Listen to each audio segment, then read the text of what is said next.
नहीं लौटेंगे। नीमा हक दी कमाई विच गए ਕਾਨੂੰਨੀ ਸੋਹਣਾ ਬਾਈ ਅੱਗੇ ਸੀ ਨੱਚਦੇ ਮੈਂ ਕਿ ਹੱਥੀ ਪੈਂਦੀਆਂ ਕਰਦਾ ਜੋ ਗੱਲਾਂ ਇਹ ਸਦਾ ਜ਼ਿੰਦਗੀ ਦੀ ਜੱਤਰੇ ਨੂੰ ਫੱਲਿਆ ਮਕਾਵੇਂ ਇੱਥੇ ਸ਼ਾਮੀ ਹੋਈ ਗੱਲ ਨਹੀਂ ਤਾਂ ਦੁਨੀਆ ਦੀ ਬੜੀ ਹੋਈ ਫਿਰਦੀ ਆ ਲੱਭੇ ਮੇਰਾ ਨਾਮ ਸਰਨਾਮਾ ਨਾ ਕਰੋ ਤੇ ਕਦੇ ਹੱਥ ਆਉਂਦੇ ਨਾ ਜੱਟ ਜਾਤ ਅਤੇ ਦੂਜਾ ਪਰਿਸ਼ਾਮਾ ਨਾ ਕਰੋ ਅੱਛਾ ਕੇ ਪੁੱਛਿਆ ਤੇ ਗੱਭਰੂ ਮਸ਼ਹੂਰ ਬੰਦਾ ਸਿਰ ਤੇ ਸਵਾਰ ਜੱਟ ਬਾਹਰ ਲਣਾ ਤੇਰੀ ਰੰਬੇ ਵਾਲਾ ਜੱਟ ਬਿੱਲੋ ਬੋਲਦਾ ਨਾ ਝੂਠ ਨਹੀਂ ਕਹਿੰਦਾ ਕਿ ਤਾਂ ਕਹਿੰਦੇ ਅੱਜ ਕਿੰਨੀਆਂ ਤੂੰ ਜਾਨ ਬੱਚਾ ਬੱਚਾ ਕਰੇ ਜੇ ਤੇ ਮਾਰ ਦੇਖ ਲੈ ਪਹਿਲਾਂ ਮੇਰਾ ਸਮਾਨ ਦੇ ਕੇ ਤੇ ਘਰ ਸੁੱਤੇ ਬਿਨਾ ਕਰਿਆ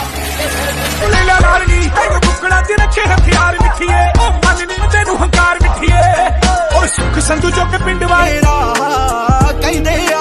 ਤੇਰਾ ਜਮਾ ਤੇਰੇ ਮਾਂ ਮੈਨੂੰ ਲੱਗਦਾ ਰਹਿੰਦਾ ਮੈਂ ਜਮਾ ਤੇਰੇ ਬੰਬੇ ਸਰੀ ਖਾਦੀ ਕਾਲਾ ਰੰਗਿਆ ਸਭ ਵਾਰੀ ਤੈਨੂੰ ਦੇਖ ਮਾਰੇ ਨਹੀਂ ਸਿਕਾਲੇ ਬੱਤੀ ਬੱਤਦਾ ਫਿਰੇ ਮੁੱਤੇ ਜੱਟ ਪੂਰਾ ਕੈਮਰਾ ਮਰਿਆ ਨੂੰ ਅੱਜ ਸਾਡਾ ਟਾਈਮ ਹੈ ਨਹੀਂ ਮਰਿਆ ਨੂੰ ਐਵੇਂ ਨਹੀਂ ਹਟ ਜਾ ਪਾਸੇ ਰਾਹ ਛੱਡ ਦੇਣੀ ਅਸੀਂ ਕਾਲੀ ਨਾਗਣੀ ਖਾਈ ਹੋਈ ਐ ਤੇਰੀ ਸਬਰੂ ਉੱਤੇ ਟਕਾਈ ਹੋਈ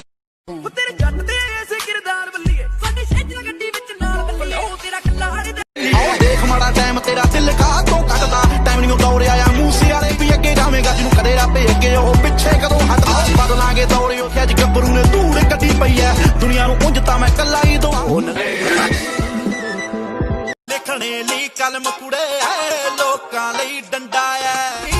ਉਸਤਾਦ ਐ ਮਾਦਾ ਤੂੰ ਦੱਸ ਕਢਾਉਣਾ ਤਾਂ ਦਾ ਨੀ ਤੂੰ ਦੱਸ ਕਢਾਉਣਾ ਤਾਂ ਜੱਟ ਡਾਕਟਰ ਪੈਮਾ ਦਾ ਉਹ ਸਿੰਘ ਕਰਕੇ ਤਾਜਕਾਰਾ ਲਾ ਕੇ ਚੱਲਿਆ ਉਹਦੇ ਕੋਲੋਂ ਨੇ ਕੱਲਿਆ ਪੁਰਾਣੇ ਖੂਜਦੇ ਨੂੰ ਜਾ ਕੇ ਜਦੋਂ ਮੱਲਿਆ ਫਿਰਦਾ ਅਜੀਤ ਸਿੰਘ ਵਿੱਚੋਂ ਪਾੜਦਾ ਰੋਬ ਚੱਲਿਆ ਨਹੀਂ ਜਾਂਦਾ